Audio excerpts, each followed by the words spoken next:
Hey everybody. So today we're going to take a look at a cool little replica prop of the Omni, the cool little time travel device that was seen in the TV show Voyagers. So Voyagers was from 1982 and it starred John Eric Hexum and Mino Peluse or Peluse. I don't know how you pronounce his last name.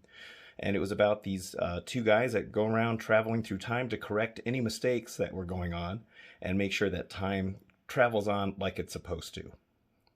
So now this is the complete series of Voyagers on DVD, and thank goodness they finally decided to put this series on DVD, because before that you always had to buy pirated copies of it, which I did have a pirated copy of the whole series, and thankfully they put out a commercially available version, which this is. So here we can see John Eric Hexum, who played Phineas Bogg, and Mino Peluse, who played Jeffrey Jones, and then you can kind of see how there's the Omni around them on the outside there. So on the back here we can see there's different scenes from the episodes of the show. So the premise of the show is that Jeffrey and Bogg are Voyagers, and there's these people that are called Voyagers, and they travel through time to correct any mistakes that were made in history. Although it was never really discussed why there were mistakes in the timeline. I think it may have been hinted that Bogg's nemesis, this guy named Drake, maybe was causing the disruptions in the timeline. But they all go around and they have to make sure that everything gets corrected so the timeline isn't interrupted. So Jeffrey here, we find out that he was orphaned because his parents were sadly killed in a car wreck, and so he becomes the custody of his aunt. And then Jeffrey inadvertently hears a conversation with his aunt talking to her boyfriend or her husband that she really didn't want him, and she really didn't want custody of him.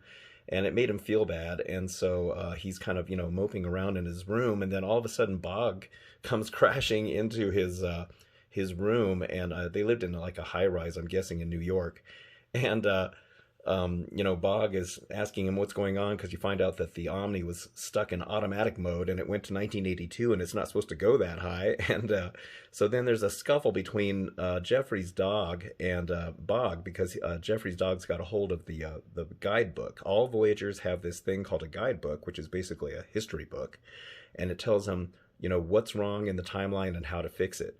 Well, during the scuffle, Jeffrey falls out of his window, and Bogg goes diving after him, and he pushes the button to the Omni, and it lands them in a different time zone because it saves their lives from not, dying from falling out of the window. And that begins their adventure. From there, they just keep going from time zone to time zone because Bogg couldn't bring Jeffrey back to 1982 since the Omni doesn't go that high. But then you discover in a later episode that they were meant to meet up together, and they were meant to be a team, because it turns out Jeffrey's dad was a history professor, and he was pretty much a savant when it came to history, and so he took the place of the guidebook and really helped out Bogg. So it was a really cool show and a really cool premise, and it was just really fun to watch. Now, I remember watching that show, and I always wanted the Omni, the cool little prop that was used on the show, and it was never marketed. The show didn't last long enough, but all these years later, now I've had this for a long time, but all these years later, I found a guy who made one of these, and this thing is just beautifully crafted. It's completely made out of brass, and it is heavy. This thing is so heavy because it's solid brass. Here on the back, it even has the clip so you can put it on your belt. And it is all brass, like I said, and because of it, when you touch it over time, it'll start to tarnish. And I actually did polish this up a while back. It has the activation button on here that actually does push. It has the engraved V, like on the original prop. And on the outside here, it says, time waits for no man, like the original. Now, this isn't 100% accurate to the original, but it's probably the most accurate one I've seen. I've seen a few other replicas pop up on eBay, but they never looked quite right. And there was another guy that was going to be making one, or making these for sale, and I was eager to get one, but I don't know whatever happened to it. He just kind of disappeared, and his was really accurate. It looked really good. So here you can see all the detail on it. And I mean, this thing is so heavy, it's kind of hard to turn. So the lid will open, and on the inside here, you can actually see it does have a globe. In the early episodes of the series, there was a clear dome that went over this, and it had like a little crosshatch thing on it. And then in later episodes, it was just open like this. So I don't know how many of these props they made for the show, but I'm sure there was at least some stunt versions, some regular versions. And yeah, I'd like to know how many they actually had. Okay, so these dials will actually turn on this.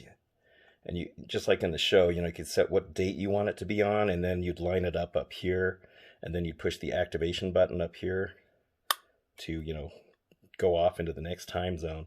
So yeah, these are actually turnable. And then there's actually some engraved writing in here. You can actually see there's like the dates. There's numbers, I think the years in there, the months.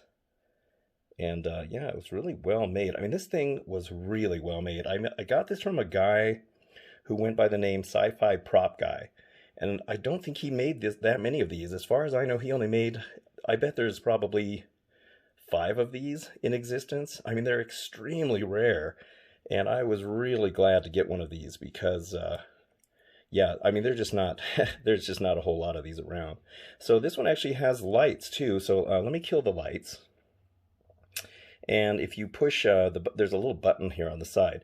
So in the show, when they got everything corrected in the time zone, the light would turn green like that. But if there was something wrong, they would open this up.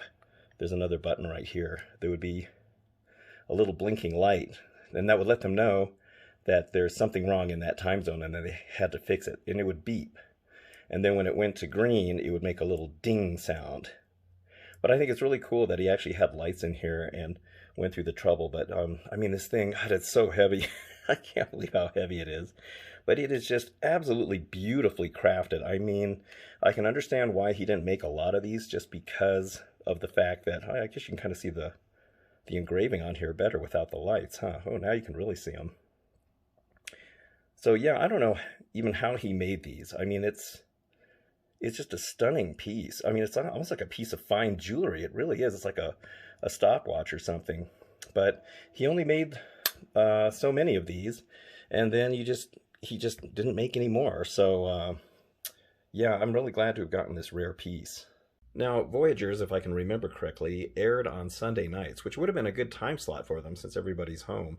But unfortunately, they put it right up against 60 Minutes, which was the #1 show in America at the time. And so, unfortunately, the ratings just weren't there. And I think also the network that ran Voyagers wanted to run their own news channel or news show to compete against 60 Minutes. So, unfortunately, it only lasted 20 episodes, and just didn't really get a fair shake at trying to find an audience, which is just unfortunate because the show was so good.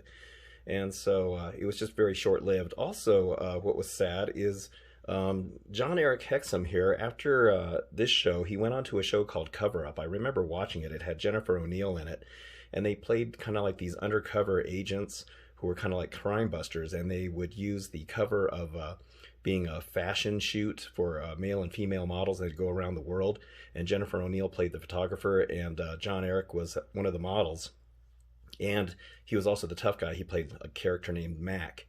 And so during the filming of that show, I think they were only maybe 7 or 8 episodes into the series. There was a particularly long filming day where things were kind of going wrong, and there was a lot of delays. And John Eric, to lighten the mood, was kind of just goofing around with one of the prop guns, and he had taken, I think, all the shells out of the gun except for one, and he was kind of goofing around playing Russian roulette.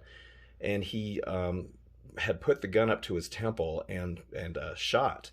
And unfortunately, even though it had a blank in it, it was still enough force out of those blanks to shoot some of the wadding and whatever that is that's inside there. And although the wadding didn't penetrate his brain, it had impacted the skull so much that fragments of his skull had penetrated his brain.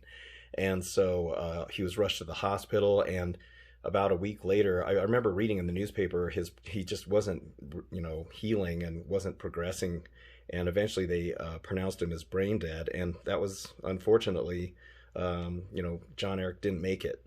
And so he ended up dying right in the middle of filming that show. And then the show, I remember it didn't, they replaced his role with a different actor, but it just wasn't the same. It didn't have the same feel. The chemistry wasn't there between the new guy and Jennifer O'Neill.